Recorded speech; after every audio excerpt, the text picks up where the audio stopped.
The solar flares made me cranky. Thank you. So, you know, when we went through Super Tuesday, we were all talking about the big KO, the knockout punch that Mitt Romney didn't necessarily deliver. Well, they're kind of talking like they did at this point. One of his aides has actually said this. It's going to take an act of God to stop him from winning the nomination. And some key tests are coming up in the next week. Alabama and Mississippi. The South is not so sold on Mitt Romney. In fact, those look good for Santorum and also for Gingrich. But what do I know? I know the people who do know, though, and that's former spokesperson, House Republican Conference Gretchen Hamel, who's joining us live right here in New York. Also, Democratic strategist Tim Punke, who is here with us, and national political reporter for Politico, Alexander Burns.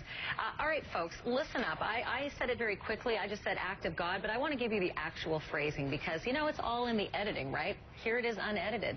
The campaign aide said this.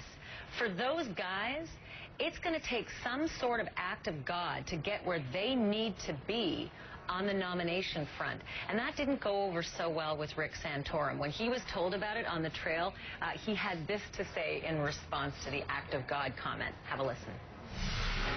You know, what won't they resort to try to bully their way through this race? You know, if the governor thinks he's now ordained by God to win, then let's just have it out. All right, so Gretchen, is that just a reality check? Is it bullying? And by the way, don't we all use God in some kind of way as a platitude? It's not necessarily really ordained by God. Exactly. But every candidate came out of Super Tuesday showing the press their map to winning this nomination. So what Romney's staff was doing was no different than what Gingrich's staff and others were doing post Super Tuesday, trying to keep the momentum, trying to paint the narrative that they can win this. And for Romney, it's that he has it locked up and that people just need to exit the race. But in the effort that Newt needs to pull off to try to become super relevant yet again, his campaign spokesperson, who's been very prominent throughout this whole campaign, R.C. Hammond, said something to a Wall Street Journal reporter that was a bit curious. And I want to read the actual repartee that they had together. The reporters asked this question. Newt said he had to win Georgia to remain a credible candidate. Does he have to win Alabama and Mississippi to remain a credible candidate? J.C. answered yes. And the reporter said, no, J.C. answered yes, and the reporter said, he has to win? Yes. Now, that sounds kind of definitive, and I'm curious to find out if that is a dangerous thing to say when you're on a campaign where Newt's own daughter just said yesterday, he's going right to the convention. He's not dropping out anytime soon. So, Tim Punke, what do you think, and what do you make of that kind of a comment from someone that high up in Newt's campaign? Well, I think it's obviously a silly comment because Gingrich is going to face a challenge in a number of the upcoming states, including Mississippi and Alabama. I think the real interesting thing to watch is going to be whether the Santorum campaign and the conservatives that are aligned with the Santorum campaign can actually get Gingrich to drop out of the race. And, I mean, the numbers there, I think, are pretty compelling. If you look at Ohio, for example, the combination of Santorum and Gingrich won 52% compared to Romney's 38%. So there's a very compelling case to be made that, look, if conservatives rally behind one candidate, that conservative candidate could win. So you're going to see a lot of pressure, I think, on Gingrich over the next few days to try to drop out of this race. And I think I misspoke. I think I said J.C. I meant R.C. Hammond, who's well known on the trail among our reporters. He's on the air quite often as well.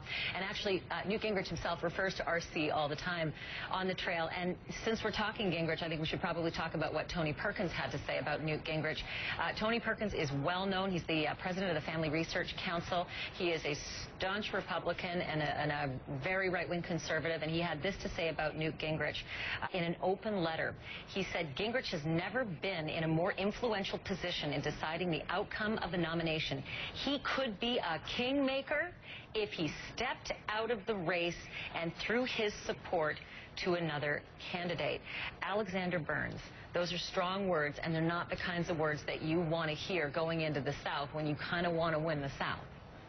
No, actually they're not, and I think it does kind of illustrate the dance that conservatives are having to execute around Newt Gingrich, that there is this real sense, particularly among Santorum supporters, that if somebody is going to get nominated who's not Mitt Romney, there really only has to be one conservative alternative in the race. At the same time, folks like Tony Perkins, who has been around the block, knows conservative politics, knows Newt Gingrich, he understands, and conservatives in general understand, that Gingrich is not the kind of guy who can get bullied out of this race. And so I think you're going to hear more sort of incentives like that offered to Gingrich. This idea that, well, maybe you could be an even greater party leader if you weren't actually seeking the presidency anymore.